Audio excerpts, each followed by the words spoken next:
Morning, sir. Very good morning. Sit down. Thank you, sir. ಎಲ್ಲರೂ ಹೇಗಿದ್ದೀರಿ? ಚೆನ್ನಾಗಿದ್ದೀನಿ, sir.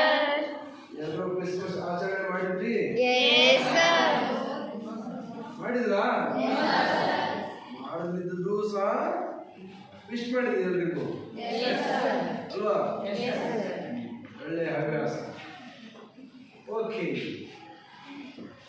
Indu आज हम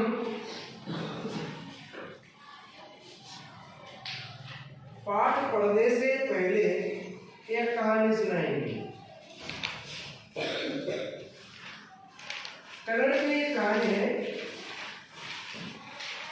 वचन सुना है? वचन सुना है? कलबेड़ कोलबेड़ कलबेड़ कोलबेड़ ಹುಸಿಯಾರು ಬೇಡ ಕಳಬೇಡ ಕೊಲಬೇಡ ಕಳಬೇಡ ಕೊಲಬೇಡ ಹುಸಿಯಾರು ಬೇಡ ತನ್ನ ಬಣ್ಣಿಸಬೇಡ ಇದಿರಾಳಿಯರು ಬೇಡ ತನ್ನ ಬಣ್ಣಿಸಬೇಡ ಇದಿರಾಳಿಯರು ಬೇಡ ಇದೇ ಅಂತರಂಗ ಶುಚಿ ಇದೇ ಬಹಿರಂಗ ಶುಚಿ ಇದೇ ಅಂತರಂಗ ಶುದ್ಧಿ ಇದೇ ಬಹಿರಂಗ ಶುದ್ಧಿ ಎನಗೆ ನಮ್ಮ ಕೂಡಲ ಸಂಗಮ ಒಲಿಸುವ ಪರಿ ನಿನಗೆ ನಮ್ಮ ಕೂಡಲ ಸಂಗಮ ಒಲಿಸುವ ಪರಿ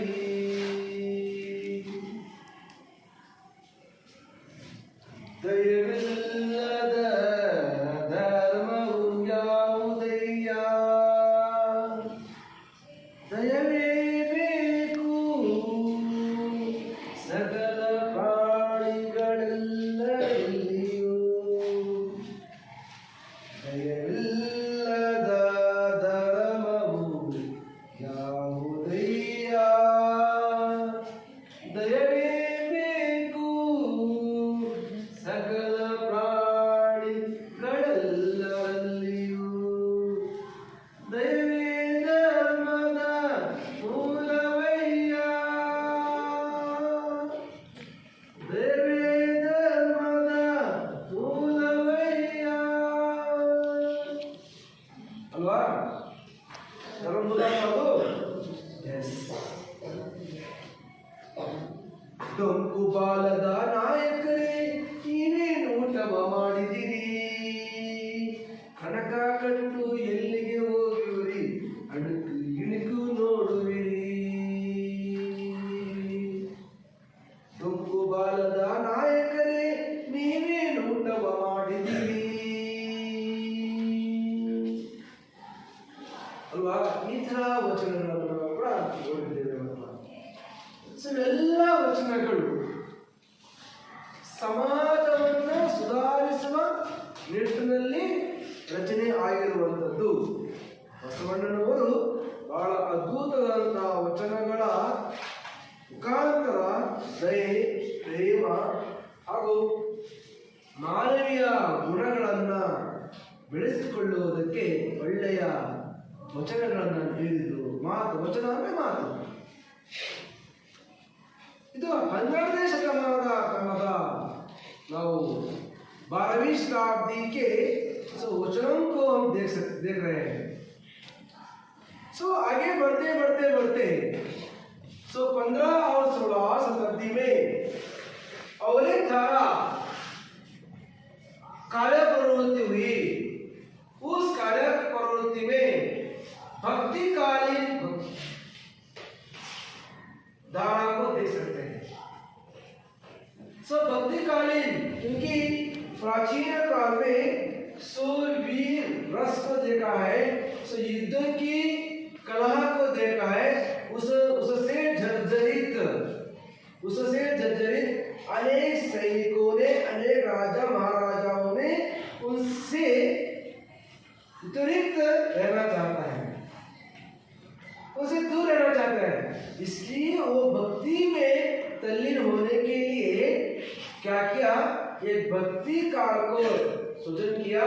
सो भक्ति के माध्यम से, देवता आराधन के माध्यम से उन्हें मुक्ति प्राप्त करने का आसरा दे दिया। इसलिए बच्चों, ऐसे अनेक कविगणों ने, अनेक समाज सुधारकों ने भक्ति काल में आए हैं। उस भक्ति काल में कबीरदास, सूरदास, रहीदास, रहीमदास, है ना, भक्ति काल में पद्मावत नामक ग्रंथ आया, सूर सागर करके नाम में ग्रंथ आया। कबीरदास के द्वारा राम भक्ति, निर्गुण भक्ति शक्ति के लिए देखा है। सूरदास में हम सगुण भक्ति द्वारा के कृष्ण भक्ति शक्ति के लिए देखा है। बहुत सारे कवि आए हैं। आज हमारे पाठ में एक ऐसा ही कविता है, ऐसा ही दोहे है, रहीम के दोहे। आज हम रहीम के दोहे चर्चा करने वाले हैं। रहीमदास एक समाज सुधारक है। समाज के सुधारक के नाते उन्होंने अनेक विचारों को हमारे सामने प्रस्तुत किया है। इन विचारों से प्रेरित होकर हमारे व्यक्तित्व के चरित्र निर्माण कर लेना चाहिए। चरित्र निर्माण कर लेना चाहिए। व्यक्तित्व को अच्छी तरह, अच्छे ढंग से निर्माण कर लेना चाहिए। इसलिए कवि रहीमदास अपने दोहे के माध्यम से हमें सचेत कर रहे हैं, सचेत कर रहे हैं कि आप समाज में हैं, समाज में रहने वाले हैं, पड़ोस के साथ रहने वाले हैं, उसके साथ अपना व्यक्तित्व को कैसे निर्माण करना चाहिए। आप ही प्रश्न डाल दीजिए, अगर बुरा व्यक्तित्व आप में है तो क्या हो जाएगा? जिंदगी भर हम फंसना पड़ेगा। इसलिए बच्चों, हम नहीं फंसना चाहिए तो हमारा चरित्र को, हमारे व्यक्तित्व को अच्छी रूप से हम निर्माण कर लेना चाहिए। आज हम देखेंगे रहीम के दोहे।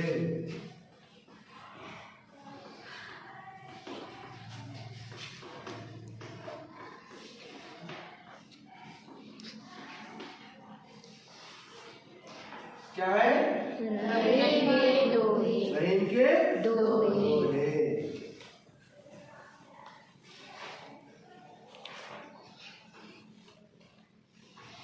प्रिय मित्रों,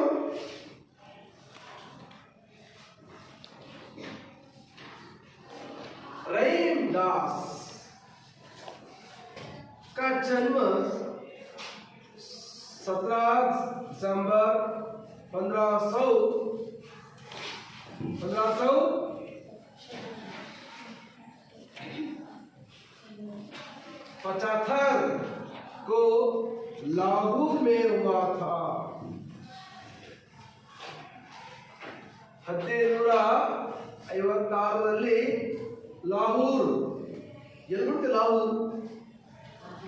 ಪಾಕಿಸ್ತಾನ. ಈಗ ಈ ಬಜೆಟ್ ಪಾಕಿಸ್ತಾನ ಅವಾಗ ಭಾರತದಲ್ಲಿದ್ದದು.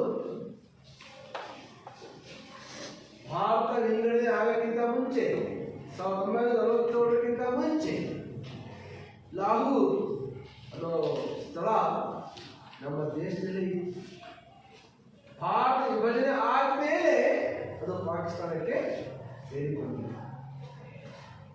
ಇವರ ಒಂದು ಜನ್ಮ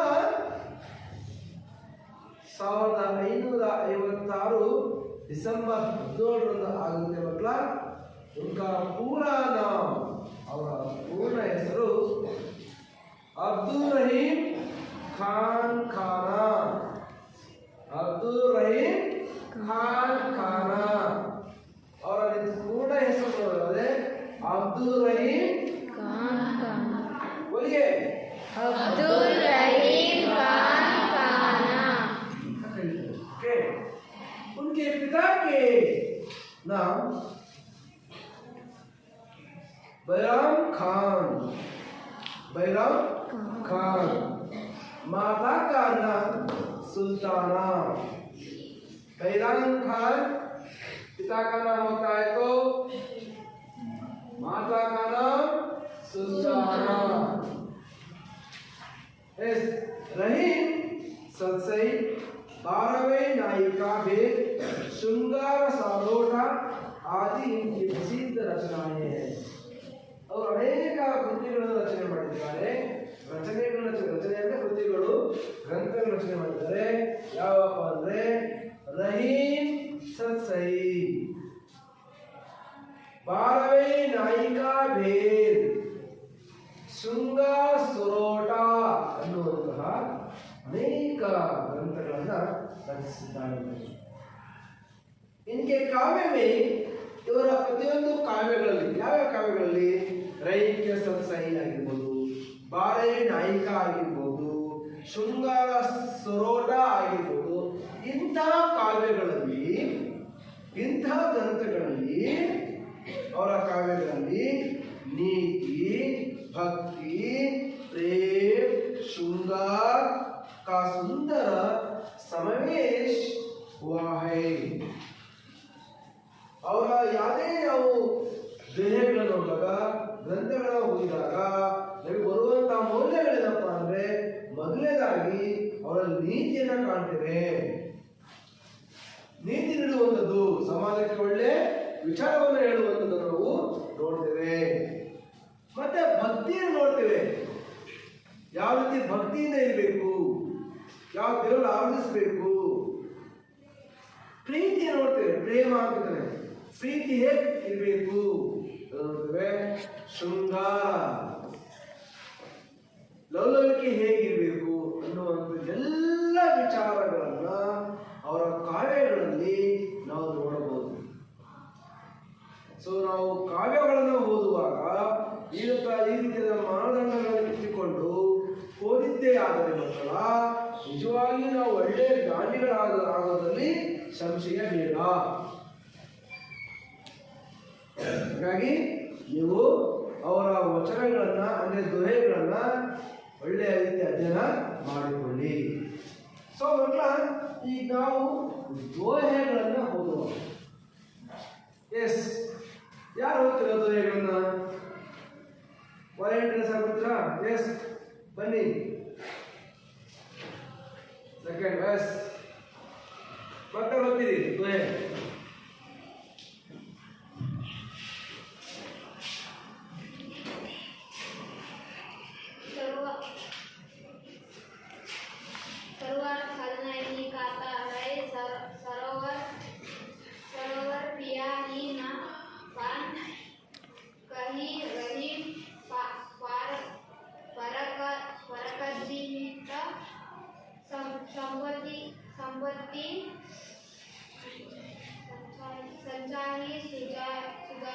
Go. Second.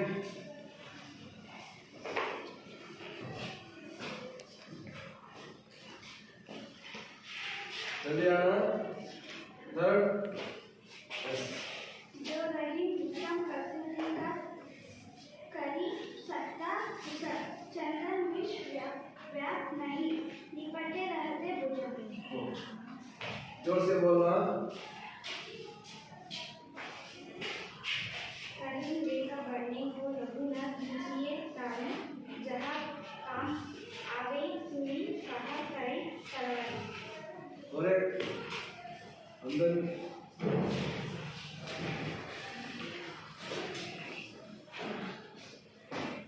बड़े बढ़ाई ना करे, बड़े ना बोले बोल, रही गीड़ा तो कहे लाख टका मामूल। देखिए बच्चों, ये हमें राग से बोलेंगे, रागवाई रावण। यस,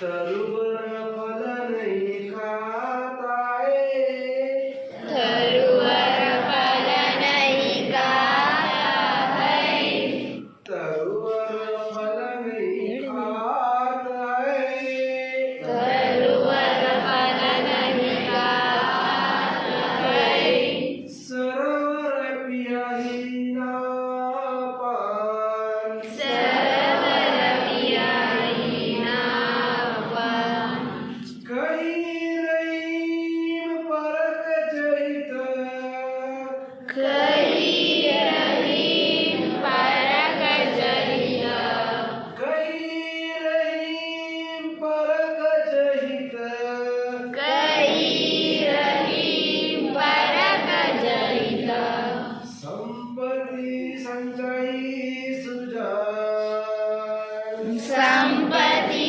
सजाई सुजान, तरुवर फल नहीं खाता है,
देखिए बच्चों,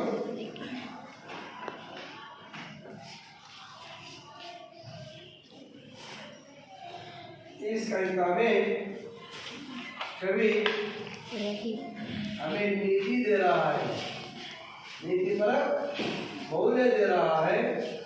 देखिए, हर एक जीवन में मौल्य रहता है, हर एक जीवन को मौल्य रहता है। सो जीवन के बारे में यहाँ बता रहा है। सो उदाहरण के लिए तरोवर के उदाहरण देकर, तरोवर के उदाहरण, ये तरोवर है, यहाँ एक सरोवर है, तरोवर और सरोवर का उदाहरण को देखकर हमें रहीमदास समझा रहा है। सो क्या समझा रहा है, ये बात बहुत मुख्य है। सो सबसे पहले हम इस दो पंक्तियों में रहीमदास को देखा। रहीम शब्द मिला है, रहीम शब्द मिला है। तो रहीम का अर्थ है रहीमदास कवि, कही, सो देखिए, रहीम दास, ओके, रहीमदास जी ने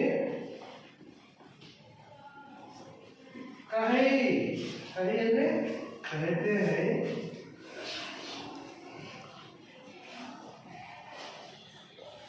कि जीवन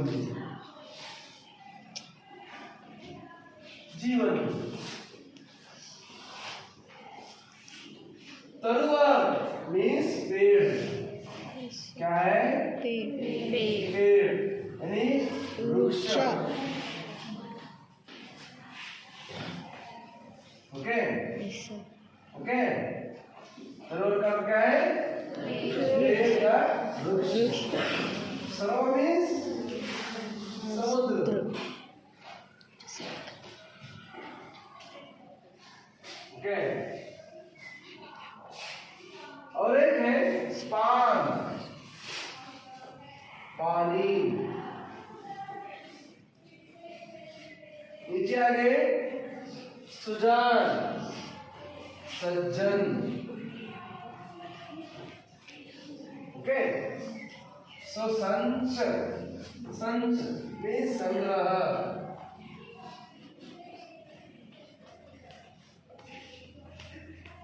सो संपत्ति,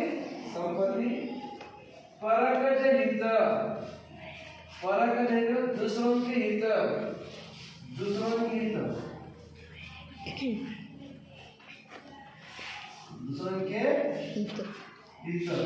समझे, दूसरों के कल्याण, दूसरों के हित के होता है। सो फल मीन्स फल, खाता मीन्स खाना,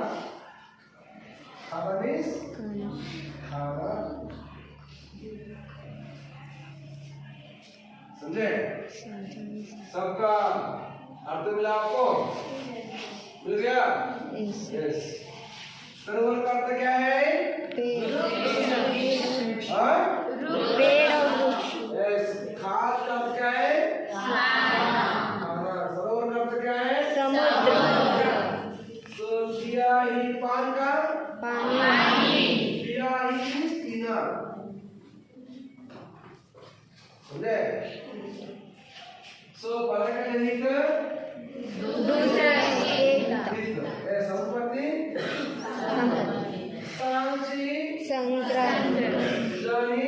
सज्जन, ठीक है।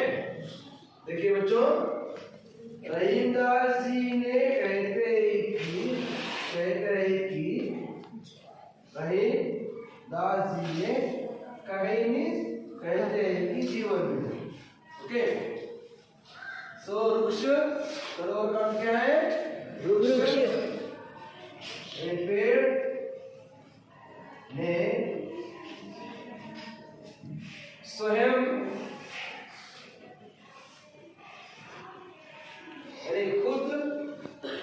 खुद स्वयं क्या नहीं खाता है? फल नहीं खाता है। देखिए बच्चों, ಮರ ಪೇಡ್ ವೃಕ್ಷ ತಾನು ಬೆಳೆದಿರುವಂತ ಹಣ್ಣನ್ನ ಮರ ತಿನ್ನುತ್ತಾ? ತಾವು ಮಾಡುವಂತ ಕೆಲಸ ನೋಡುತ್ತಾ ತಿಂತೀರಾ ಅಲ್ವಾ? ಎಕ್ಸಾಂಪಲ್ ಇಲ್ಲಿ ಸೈಂಟಿಫಿಕ್ ಯೋಚನೆ ಮಾಡೋಣ, ವೈಜ್ಞಾನಿಕ ಯೋಚನೆ ಮಾಡೋಣ.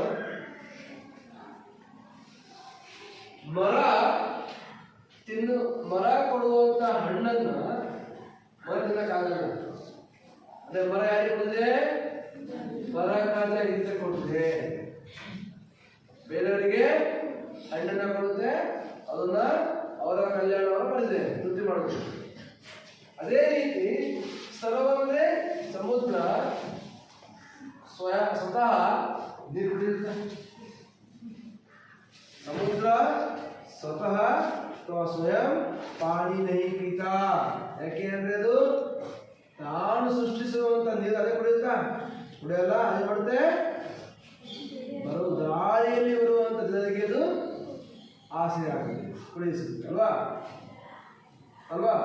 ನಾವು ಮಾಡೋಣ, ಹಣ್ಣು ಬೆಳಿಬೇಕಾದರೆ ಗೊಬ್ಬರ ಬೇಕು. ನಾವು ಮಾಡುವಂತಹ ನಾವು ಹಾಕುವಂತಹ ಗೊಬ್ಬರ ಬೇರೆಯವರಿಗೆ ಇಷ್ಟ ಆಗುತ್ತೆ. ಅವು ಹಾಕುವಂತಹ ಗೊಬ್ಬರ ನಮಗೆ ಇಷ್ಟ ಆಗುತ್ತೆ. ಎಕ್ಸಾಂಪಲ್, ಮರದ ಬಗ್ಗೆ ಹೇಳ್ತಿದ್ವಿ. ಒಂದು ಹಣ್ಣು ಬಿಡಬೇಕಾದ್ರೆ ಮರ ಬೇರೆಯವರ ಆಸ್ತಿ ತೆಗೆದುಕೊಳ್ಳುತ್ತೆ. ಅಂದ್ರೆ ಮನುಷ್ಯನ ಗೊಬ್ಬರವನ್ನು ತೆಗೆದುಕೊಳ್ಳುತ್ತೆ, ಪ್ರಾಣಿಗಳ ಗೊಬ್ಬರವನ್ನು ತೆಗೆದುಕೊಳ್ಳುತ್ತೆ. ಅದು ಆ ಗೊಬ್ಬರ ಅದಕ್ಕೆ ಆಹಾರ ಆದರೆ ಅವು ಬಿಡುವಂತಹ ಗೊಬ್ಬರ ಯಾವುದು? ಹೂವು, ಹಣ್ಣು ಅಲ್ವಾ? ಅವು ಬಿಡುವಂತಹ ಹಣ್ಣು ನಮಗಿಷ್ಟ, ನಮ್ದು ಅದಕ್ಕಿಷ್ಟ, ಅದಕ್ಕೆ ನಮ್ದು ಇಷ್ಟ. ಅದು ನಮ್ದು ತಿನ್ನುತ್ತೆ, ನಾವು ಅದನ್ನ ತಿಂತೀವಿ. ಒಬ್ಬರ ಮೇಲೆ ಒಬ್ಬರು ಡಿಪೆಂಡ್ ಆಗಿದ್ದೀವಿ. ನೋಡಿ, ಹೊಲ ಮನೆ ಕೆಲಸ ಮಾಡ್ಬೇಕಾದ್ರೆ ಹೋಗ್ತಿದ್ವಿ, ಹೊಲದಲ್ಲಿ ಒಂದು ಬೆಳೆನೇ ಬೆಳಿಬೇಕು ಅಂದ್ಕೊಂಡಿದ್ವಿ. ಬೆಳೆನೇ ಬೆಳಿಬೇಕಾದ್ರೆ ನಾವು ತಿಪ್ಪೆ ಗೊಬ್ಬರ ಹಾಕ್ತೇವೆ ಅಲ್ವಾ? ತಿಪ್ಪೆ ಗೊಬ್ಬರ ಹಾಕಿದ್ರೆ ಫಲವತ್ತತೆ ಸಿಗುತ್ತೆ ಹಾಕ್ತೇವೆ ಅಲ್ವಾ? ಅದು ಕಕ್ಕ ಅಂತ ಪರಿಭಾಷೆ.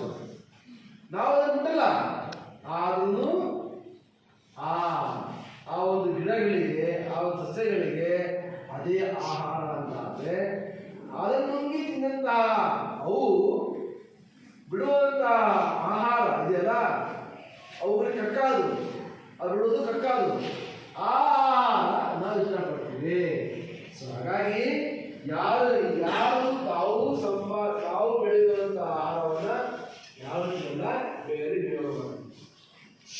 ಇದಕ್ಕೆ ಸರಿಯಾದ ಹೇಳ್ತದು, ಮರ ತಾವು ಬೆಳೆದಿರುವಂತ ಹಣ್ಣನ್ನು ಸ್ವತಃ ತಿನ್ನುವುದಿಲ್ಲ, ಅದು ಬೇರೆಯವರಿಗೆ ಕೊಡುತ್ತೆ.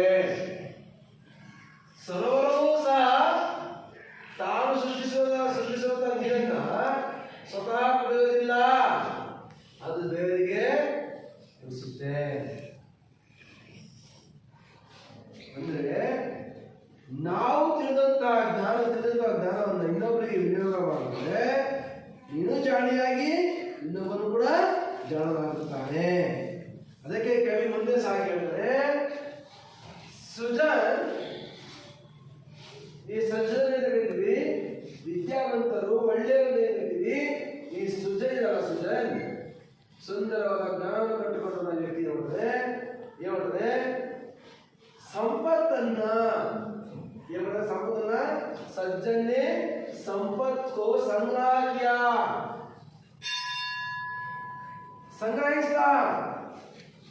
ಸಂಗ್ರಹಿಸಿ ಯಾರಿಗೆ ಸಂಗ್ರಹಿಸಿಲ್ಲ ಬರ ಕಜ ಇದಕ್ಕೆ ಇವತ್ತು ಹಣವನ್ನ ಸಂಗ್ರಹಿಸಿದರೆ ಸಂಪತ್ತನ್ನ ಸಂಗ್ರಹಿಸಿದ್ರೆ ಆತ ಬೇರೆಯವರ ಏಳಿಗೆಗಾಗಿ ಬೇರೆಯವರ ಕಲ್ಯಾಣಕ್ಕಾಗಿ ಇನ್ನೊಬ್ಬರ ಹಿತವನ್ನ ಕಾಪಾಡುವುದಕ್ಕೋಸ್ಕರ ಇವತ್ತು ಆತ ಸಂಪತ್ತನ್ನ ಸಂಗ್ರಹಿಸಿದ್ದಾನೆ. ಹಾಗಾಗಿ ಸಂಪತ್ತು ಯಾಕೆ ಸಂಗ್ರಹಿಸಬೇಕು ಅಂತಂದ್ರೆ ಬೇರೆಯವರ ಕಲ್ಯಾಣಕ್ಕಾಗಿ, ಸ್ವತಃ ನಮಗಾಗಿ ಪಡೆದಿರಬಾರ್ದು. ಸಜ್ಜನ್ ತನಗಾಗಿ ಆತ ಹಣವನ್ನ ಸಂಗ್ರಹಿಸಬಾರ್ದು, ಸಂಪತ್ತನ್ನು ಸಂಗ್ರಹಿಸಬಾರ್ದು. ಆ ಸಂಗ್ರಹಿಸುವ ಸಂಪತ್ತು ಬೇರೆಯವರ ಕಲ್ಯಾಣಕ್ಕೆ ವಿನಿಯೋಗ ಆಗಬೇಕು.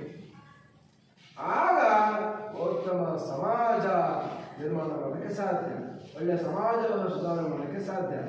ಇಲ್ಲ ಎಲ್ಲವೂ ನನಗೇ ಬೇಕು ಎಲ್ಲ ನನಗೇ ಬೇಕು ಅಂತ ಅನ್ಕೊಂತ ಹೋದ್ರೆ ಸಮಾಜದಲ್ಲಿ ಉದ್ಧಾರ ಆಗುತ್ತೆ.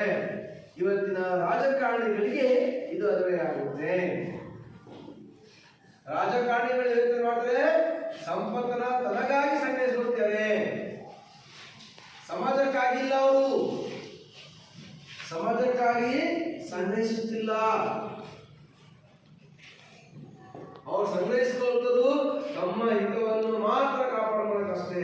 ಸಮಾಜದ ಹಿತವನ್ನಲ್ಲ, ಜನಸಾಮಾನ್ಯರ ಹಿತವನ್ನ ಕಾಪಾಡಲ್ಲ. ಅಂದ್ರೆ ಸಜ್ಜನ ಹೇಗಿರ್ಬೇಕಪ್ಪ ಅಂತಂದ್ರೆ ಹಣವನ್ನು ಸಂಗ್ರಹಿಸಿದ ಹಣವನ್ನ ಅವರವರಿಗೆ ಕಲ್ಯಾಣಕ್ಕೆ ಅದು ವಿನಿಯೋಗ ಆಗಬೇಕು ಅಂತ ರೈದಾಸರು ನಮ್ಮ ದೊರೆಯಲ್ಲಿ ಹೇಳ್ತಾರೆ. ಹೇಗೆ ಹಣ್ಣುಗಳು ತಮ್ಮನ್ನು ತಾವು ತಿನ್ನೋದಿಲ್ವೋ, ಸರೋವರ ಹೇಗೆ ತಾನು ಕೊಡುದಿಲ್ವೋ, ಅದು ಬೇರೆ ಹೇಗೆ ಕೊಡುತ್ತೋ, ಈ ಸಜ್ಜನರು ಏನ್ ಮಾಡಬೇಕು, ಸಂಪತ್ತನ್ನು ಸಂಗ್ರಹಿಸಿ ಬೇರೆಯವರ ಕಲ್ಯಾಣಕ್ಕಾಗಿ ಅದನ್ನು ವಿನಿಯೋಗವನ್ನು ಮಾಡಬೇಕು ಅಂತ ಹೇಳ್ತಿರೋದು. ಹಾಗಾಗಿ ಮಕ್ಕಳ, ನೀವು ಕೂಡ ಅಷ್ಟೇ ವಿದ್ಯಾರ್ಥಿಗಳಿದ್ದೀರಿ. ಹೇಗಿರಬೇಕು ನಿಮ್ಮ ಜೀವನ ಅಂದ್ರೆ ನಿಮಗಾಗಿ ನೀವು ಓದಬೇಕು, ಜೊತೆಗೆ ಇನ್ನು ಓದಿದ ಮೇಲೆ ಆ ವಿದ್ಯೆಯನ್ನ ಬೇರೆಯವರಿಗೂ ಕೂಡ ಧಾರೆಯನ್ನ ಅರಿಬೇಕು. ಆಗ ನಾವು ಒಳ್ಳೆಯ ವಿದ್ಯಾರ್ಥಿಗಳಾಗಕ್ಕೆ ಸಾಧ್ಯ. ಜೀವನದ ಸಂಪದ ಸಂಗ್ರಹಿಸುವ ಹಣದಲ್ಲಿ ಸ್ವಲ್ಪ ನಾವು ಇನ್ನೊಬ್ಬರಿಗೆ ಕೊಟ್ಟರೆ ಅದು ಬಲ. ಯಾಕೆಂದ್ರೆ ಒಂದು ಧರ್ಮ ಇದೆ, ಆ ಧರ್ಮದಲ್ಲಿ ಆಚರಣೆ ತುಂಬಾ ಚೆನ್ನಾಗಿದೆ. ಮುಸ್ಲಿಂ ಧರ್ಮದಲ್ಲಿ ಯಾವ್ದಾದ್ರು ಹಬ್ಬ ಹರಿದಿನಗಳು ಆಯ್ತು ಅಂತಂದ್ರೆ ರಂಜಾನ್ ಅನ್ನುವಂಥ ಹಬ್ಬ ಬರುತ್ತೆ, ಈದ್ ಮಿಲಾದ್ ಅನ್ನುವಂಥ ಹಬ್ಬ ಬರುತ್ತೆ. ಅವರು ತಾವು ಸಂಪಾದನೆ ಮಾಡಿರುವಂತಹ ಭಾಗದಲ್ಲಿ ಒಂದಿಷ್ಟು ಭಾಗವನ್ನ ಬಡವರಿಗೆ ವಿನಿಯೋಗ ಮಾಡ್ತಾರೆ. ಇಂತಿಷ್ಟು ಭಾಗವನ್ನ ಬಡವರಿಗೆ ವಿನಿಯೋಗವನ್ನು ಮಾಡ್ತಾರೆ, ದಾನ ಧರ್ಮವನ್ನು ಮಾಡ್ತಾರೆ. ನಾವು ಇರೋದಲ್ಲಿ ಅವ್ರ ಬಡವರು ಇರಲಿ, ಶ್ರೀಮಂತರ ಇರಲಿ, ಅವರ ಆಚರಣೆಯಲ್ಲಿ, ಅವರ ಹಬ್ಬದ ಆಚರಣೆಯಲ್ಲಿ ಅವನು ಬಡವರು ಕೂಡ ತಾನು 10 ರೂಪಾಯಿ ನೋಡಿದ್ರೆ ₹1 ಬೇರೆಯವರಿಗೆ ಕೊಡುತ್ತಾನೆ. ಅಂತಹ ಅದ್ಭುತ ಆಚರಣೆ ನಾವು ಮುಸ್ಲಿಮರಲ್ಲಿ. ನಮ್ಮಲ್ಲಿ ಏನಾಗಿದೆ, ಕೊಟ್ಟರೆ ಸಾಕು ಅಂತೀವಿ, ಕೊಡೋದು ಯಾವುದೂ ಇಲ್ಲ, ಇಸ್ಕೊಂಡು ಹಾಕ್ತೀವಿ, ಕೊಡೋದು ಯಾವುದಿಲ್ಲ. ಅವರು ಸಂಪಾದಿಸುವುದರಲ್ಲಿಯೂ ಕೂಡ ತಮ್ಮ ಸಂಪಾದನೆಯಲ್ಲಿ ಒಂದು ಪಟ್ಟು ಅವರಿಗೆ ಕೊಡ್ತಾರಂತಂದ್ರೆ 10 ರೂಪಾಯಿ ಮಾಡಿದ್ರೆ ಅದು 1 ಪಟ್ಟು ಅವರ ಧರ್ಮದಲ್ಲಿ ಜನರಿಗೆ, ನಮ್ಮ ಧರ್ಮ ಯಾರು ಬಂದರೂ ಕೂಡ ಕೇವಲ ಒಂದು ಧರ್ಮಕ್ಕಲ್ಲ, ಅವರು ಯಾರು ಬಂದರೂ ಕೂಡ ದಾನ ಧರ್ಮವನ್ನು ಮಾಡುವಂತ ಇದೆ. ಹಾಗಾಗಿ ಮಕ್ಕಳ, ನಾವು ಸಂಪತ್ತನ್ನು ಸಂಗ್ರಹಿಸಿ ಬೇರೆಯವರ ಕಲ್ಯಾಣಕ್ಕಾಗಿ ನಾವು ಉದ್ಧಾರವನ್ನು ಮಾಡಬೇಕಾಗಿದೆ. ಯಾರಿಗೆ ಉದ್ಧಾರ ಮಾಡಬೇಕು? ಬಡವರು, ದೀನದಲಿತರು, ನಿರ್ಗತಿಕರು, ಅಂತಹವರಿಗೆ ನಾವು ಏನು ಮಾಡಬೇಕು? ದಾನ ಧರ್ಮವನ್ನು ಮಾಡಿ ಮೇಲೆತ್ತುವಂಥ ಕೆಲಸವನ್ನ ಮಾಡಬೇಕಾಗಿದೆ. ಹಾಗಾಗಿ ನಾವು ನಾವು ಸಜ್ಜನರು ಏನಿದ್ದೀವಿ, ಏನು ಸಜ್ಜನರು ಒಳ್ಳೆಯವರು ಅಂತ ಹೇಳಿದ್ವಿ, ಆ ಒಳ್ಳೆಯವರು ಸಜ್ಜನ ಒಳ್ಳೆಯವರು ಅಂತ. ಸಜ್ಜನರು ಏನು ಮಾಡ್ತಾರೆ, ಒಳ್ಳೆಯವರು ಮಾತ್ರ ಮಾಡೋ ಸಾಧ್ಯ ಇಲ್ಲ. ಒಳ್ಳೆಯವರು ಏನು ಮಾಡ್ತಾರೆ, ಇಂತಹ ಕಾರ್ಯಗಳಿಗೆ ಹಣವನ್ನು ಸಂಗ್ರಹಿಸಿ ಇನ್ನೊಬ್ಬರಿಗೆ ಮಾಡ್ತಾರೆ. ಎಕ್ಸಾಂಪಲ್ ಕೊಡೋಣ. ಈಗ ಒಂದು ಎಕ್ಸಾಂಪಲ್ ಕೊಟ್ಟರೆ, ಧರ್ಮಾಧಿಕಾರಿಗಳು ವೀರೇಂದ್ರ ಹೆಗ್ಗಡೆ ಅವರು ತಗೊಳ್ಳಿ. ಓಕೆ, ಧರ್ಮಾಧಿಕಾರಿ ವೀರೇಂದ್ರ ಹೆಗ್ಗಡೆ ಅವರು ತಗೊಳ್ಳಿ. ನೋಡಿ, ಧರ್ಮಸ್ಥಳದಂತಹ ಎಷ್ಟೋ ಭಕ್ತರಿಗೆ ಅನ್ನ ಸಮರ್ಪಣೆಯನ್ನು ಮಾಡ್ತಾರೆ. ಒಂದು ಮಠಮಾನ್ಯಗಳು ಸಹ ಅನೇಕ ಭಕ್ತರು ಬರುವಂತ ಭಕ್ತರಿಗೆ ಮಧ್ಯಾಹ್ನ, ಸಂಜೆ, ರಾತ್ರಿ ಎಲ್ಲ ಏನ್ ಮಾಡ್ತಾರೆ ಊಟವನ್ನು ಇಡ್ತಾರೆ. ಅನೇಕ ಮಠಾಧೀಶರುಗಳು ಏನ್ ಮಾಡ್ತಾರೆ, ಉಚಿತ ಶಿಕ್ಷಣವನ್ನು ಕೊಡ್ತಿದ್ದಾರೆ. ಇವತ್ತು ಹಣವನ್ನು ಸಂಗ್ರಹಿಸಿ ಬರುವಂತ ವಿದ್ಯಾರ್ಥಿಗಳಿಗೆ, ಬಡ ವಿದ್ಯಾರ್ಥಿಗಳೇ ಹಣವನ್ನು ಸಂಗ್ರಹಿಸಿ ಏನ್ ಮಾಡ್ತಾರೆ, ಆ ವಿದ್ಯಾರ್ಥಿಗಳು ಕೊಡುವಂಥದ್ದು ಅಲ್ವಾ. ಉಚಿತವಾದಂತಹ ವಿದ್ಯಾರ್ಥಿಗೆ ಉಚಿತ ನಿವಾಸಗಳನ್ನು ಕೊಡುವಂಥದ್ದು, ಹಸಗಳನ್ನು ಕೊಡುವಂಥದ್ದು ಮಾಡಿದ್ದೇನೆ. ಹೇಗೆ ಒಳ್ಳೆಯವರು ಮಾಡುವಂತಹ ಕೆಲಸಗಳು, ಸಜ್ಜನರು ಮಾಡುವಂತಹ ಕೆಲಸಗಳಿವು. ನೋಡಿ, ಇನ್ನ ಲೇಡಿ ನೋಡಿದ್ರೆ ನಾವೆಲ್ಲ ಮೊನ್ನೆ ಪಿಕ್ನಿಕ್ ಹೋಗಿದ್ವಲ್ಲ, ಟೂರ್ ಹೋಗ್ಬೇಕಾದ್ರೆ ಎಲ್ಲಾ ಜಾಗದಲ್ಲಿ ಊಟ ಸಿಕ್ತು ನಮಗೆ. ಉಡುಪಿಯಲ್ಲಿ ಸಿಕ್ತು, ಕೂಡಲ ಸಂಗಮದಲ್ಲಿ ಹೋಗಿದ್ವಿ ಅಲ್ವಾ. ಬಹಳಷ್ಟು ಕಡೆ ಸುಬ್ರಹ್ಮಣ್ಯದಲ್ಲಿ ಇತ್ತು ಅಲ್ವಾ. ಬಹಳಷ್ಟು ಕಡೆ ಏನಾಯ್ತು, ಊಟದ ವ್ಯವಸ್ಥೆಯನ್ನು ಮಾಡಲಾಗಿತ್ತು. ಆದರೂ ಸಹ ಎಲ್ಲ ಯಾಕೆ, ಹಸಿವೆಯಿಂದ ಬಂದಂತಹ ಜನಗಳಿಗೆ ಸಂತೃಪ್ತಿಯಾಗಿ ಊಟ ಮಾಡಿಕೊಳ್ಳುವುದು ಅಂತ ಅಲ್ಲಿನ ಸಜ್ಜನರು ಮಾಡಿರುವಂತಹ ಏನು ಒಂದು ಕಾಯಕ ಅಂತಂದ್ರೆ ತಪ್ಪಲ್ಲ. ಅದೇ ಯಾರು ಬೇರೆ ಬಗ್ಗೆ ಚಿಂತಿಸುತ್ತಾರೋ ಅವರು ಮಾತ್ರ ಇಂತಹ ಕಾರ್ಯಗಳನ್ನ ಮಾಡ್ತಾರೆ. ನಾವು ಸಮಾಜವನ್ನು ಪ್ರೀತಿಸಬೇಕು, ಸಮಾಜದ ಉದ್ಧಾರವನ್ನು ಮಾಡಬೇಕು ಅಂತ ಇರ್ತಲ್ಲ, ಅವ್ರಿಗೆ ಮಾತ್ರ ಈ ರೀತಿ ಆಲೋಚನೆಗಳು ಬರ್ತದೆ. ಸೊ ನೀವು ಯಾರು ಸಮಾಜ ಉದ್ಧಾರ ಮಾಡಬೇಡಿ, ಮೊದಲು ಮನೆಯ ಸದಸ್ಯರುಗಳನ್ನು ಉದ್ಧಾರ ಮಾಡಿ. ನೀವು ಮನೆಯಲ್ಲಿರುವಂತಹ ಜನರನ್ನ, ಕುಟುಂಬ ಸದಸ್ಯರನ್ನ ಬದಲಾಯಿಸಿ ಸಾಕು. ಅವ್ರು ಹೇಳುವಂತ ಮಾತುಗಳನ್ನ ಕೇಳಿ, ಅವ್ರು ಕೊಡುವಂತ ಹಣವನ್ನು ಸಂಗ್ರಹಿಸಿ ಅದೇ ಹಣವನ್ನು ಅಪ್ಪಾಜಿಗೆ ಮತ್ತೆ ಕೊಡಿ. ಆನಂದನೂ ಆನಂದ. ಇದು ಇನ್ನೊಬ್ಬರ ಮೇಲೆ ಅವಲಂಬನೆ. ಅವ್ರು ಕೊಟ್ಟು ನೀವು ಕೊಟ್ಟರೆ ಅನ್ನೋದು ಎಷ್ಟು ಬುದ್ಧಿವಂತೆ, ನಮಗೆ ಎಷ್ಟು ಬುದ್ಧಿವಂತ, ಅಪ್ಪ ಇಂಥ ಮಗನ ಪಡೆದಕ್ಕೆ ನಾನು ಧನ್ಯ ಅನ್ನುವಂಥ ಜನತಾ ಮನೋಭಾವವನ್ನು ತೋರಿಸ್ತಾರೆ ಮಕ್ಕಳ. ನಮ್ಮ ಮನೆಯನ್ನು ನಾವು ಸ್ವಚ್ಛವಾಗಿಟ್ಕೊಂಡ್ರೆ, ಸ್ವಚ್ಛ ವಾತಾವರಣವಾಗಿಟ್ಕೊಂಡ್ರೆ ಇವೆಲ್ಲವೂ ಕೂಡ ಬರುತ್ತೆ. ಯಾಕಂದ್ರೆ ಇಲ್ಲಿ ಯಾರ ಮೇಲೆ ಡಿಪೆಂಡ್ ಆಗಿಲ್ಲ, ಎಲ್ಲರೂ ಒಬ್ಬರ ಮೇಲೆ ಡಿಪೆಂಡ್ ಆಗಿರೋರೆ. ಮಗಳು ಅಮ್ಮನ ಮೇಲೆ, ಅಪ್ಪನ ಮೇಲೆ, ಅಪ್ಪ ಅಮ್ಮ ಬೇರೆ ಸಮಾಜದ ಮೇಲೆ ಹೀಗೆ ಅವಲಂಬನೆ ಆಗಿರ್ತೀವಿ. ಕೊಟ್ಟು ರೀತಿ ತಗೊಂಡು ಸಿಗೋದಿಲ್ಲ, ಅದು ಸಿಗುವಂತ ಸುಖ ಮತ್ತೆಲ್ಲೂ ಸಿಗೋದಿಲ್ಲ. ನಾವು ಸಮಾಜವನ್ನು ಉದ್ಧಾರ ಮಾಡ್ತೇವೆ ಅಂತ ಮುಂಚೆ ನಾವು ಕುಟುಂಬನ ಒಂದು ಉದ್ಧಾರ ಮಾಡಬೇಕು. ಕುಟುಂಬ ಉದ್ಧಾರ ಆದ್ಮೇಲೆ ನಾವು ಸಮಾಜವನ್ನು ಉದ್ಧಾರ ಮಾಡೋದಕ್ಕೆ ನಾನು ಚೆನ್ನಾಗಿರ್ಬೇಕು. ಮೊದಲು ನಾನು ಚೆನ್ನಾಗಿರ್ತಾನೆ ಸಮಾಜವನ್ನ ಉದ್ಧಾರ ಮಾಡೋಕ್ಕೆ ಸಾಧ್ಯ. ನಾನು ಸುಳ್ಳು ಹೇಳ್ಕೊಂಡು ಬಡಾಯಿ ಕೊಚ್ಕೊಂಡು ಬಡಾಯಿ ಮಾಡ್ಕೊಂಡು ಹೋಗ್ತಾ ಇದ್ದೆ, ಸಮಾಜ ಒಳ್ಳೆಯ ಸಮಾಜ ನಿರ್ಮಾಣ ಸಾಧ್ಯನಾ? ಸಾಧ್ಯ ಇಲ್ಲ. ಹಾಗಾಗಿ ಸ್ವಾರ್ಥದ ಜೀವನ ಬೇಡ, ಸಹಕಾರದ ಜೀವನವನ್ನು ಮಾಡೋಣ.